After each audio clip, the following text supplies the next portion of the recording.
Lou Osborne, bonjour. Bonjour. Vos yeux sont tournés en ce moment particulièrement vers la Libye, où depuis quelques mois, on constate un accroissement des livraisons d'armes et de débarquements d'hommes en provenance de Russie. Où ont lieu ces débarquements et quel est le but supposé? La première chose, c'est que tous ces combattants qui arrivent, une partie est après renvoyée dans les nouveaux territoires occupés par African Corps, donc plutôt le Niger et le Burkina Faso. Et dans ce sens-là, la Libye, ça joue un peu le rôle de plateforme logistique pour les opérations de la Russie. C'était déjà le rôle que la Libye avait à un moment donné pour le groupe Wagner. Donc en fait, ils remettent ça un petit peu en route. La deuxième chose, c'est qu'une partie des combattants, a priori, reste en Libye. Mais en fait, la Russie a pour projet d'établir une base navale qui lui mettrait les pieds dans la Méditerranée. Sur des emprises portuaires entre Sirte en Libye, Port-Soudan, côté soudanais, est-ce qu'il y a une volonté de trouver à chaque fois des accès portuaires, un débouché sur la mer et à quoi correspondrait cette stratégie?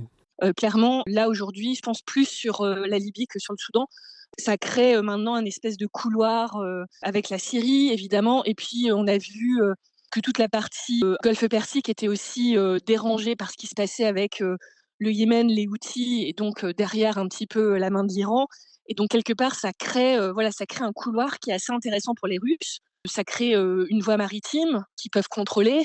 Ça crée aussi des nouveaux points de pression sur le front occidental. Quand ils auront cette base navale en Libye, ils vont être directement en face de l'Europe. Donc je pense que ça sert à plusieurs choses en fait. Est-ce qu'il y a encore un distinguo entre les mercenaires de Africa Corps et les autorités officielles? Et question subsidiaire, on voit beaucoup de membres de Africa Corps qui affichent encore des blasons Wagner sur leurs uniformes.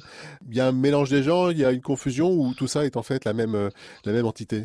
Bah, c'est un peu la question à 1 million de dollars en ce moment. La distinction, elle est pas encore très, très claire et aujourd'hui, d'ailleurs, on remarque que déjà les pays employeurs, donc par exemple, la Centrafrique, le Mali, le Burkina, le Niger, continuent plus à parler d'instructeurs russes. Donc eux, ils sont assez cohérents finalement dans leur appellation. On sait aujourd'hui qu'il y a un petit groupe de Wagner historique qui, a priori, serait toujours, en train de faire leurs propres affaires, plutôt en Centrafrique. Et depuis la mort de Prigojine, il y a eu une volonté de reprise des activités du groupe Wagner et de les mettre sous contrôle, notamment du renseignement militaire russe, le GRU. Mais ça reste très compliqué à vraiment distinguer qui est chez qui fait quoi. Après, Wagner, ça reste une marque qui a encore beaucoup de succès et qui pèse beaucoup. Donc ils l'ont pas complètement détruite et d'ailleurs ça serait stupide parce que, elle a une histoire, elle a une légende, elle a ses codes et tout ça finalement ça crée, de la cohésion et ça crée de l'envie, d'aller travailler, pour ce type, de structure. L'Iran, la Turquie, en conjugaison, en bonne intelligence avec la Russie, est-ce qu'elle trouve aussi des intérêts dans cette inversion ou ce chamboulement des équilibres en Afrique? Alors sur l'Iran, aujourd'hui, on dirait qu'il y a plus une convergence d'intérêts. On voit par exemple qu'il y a un certain nombre, de dirigeants qui vont, d'abord rencontrer les Russes et puis après, ça va amener des discussions avec des dirigeants iraniens. Donc on voit un peu cette convergence-là. Sur la Turquie, on voit par contre là, plutôt une espèce d'opposition.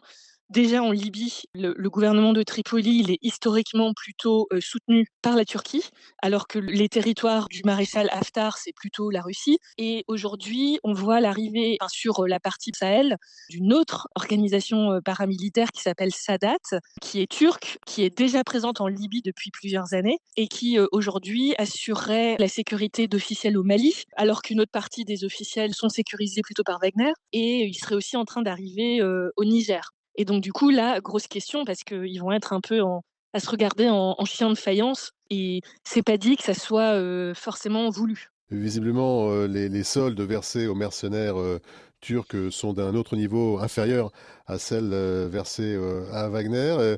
Ça veut dire que les Russes ne sont plus les seuls acteurs dans le mercenariat africain?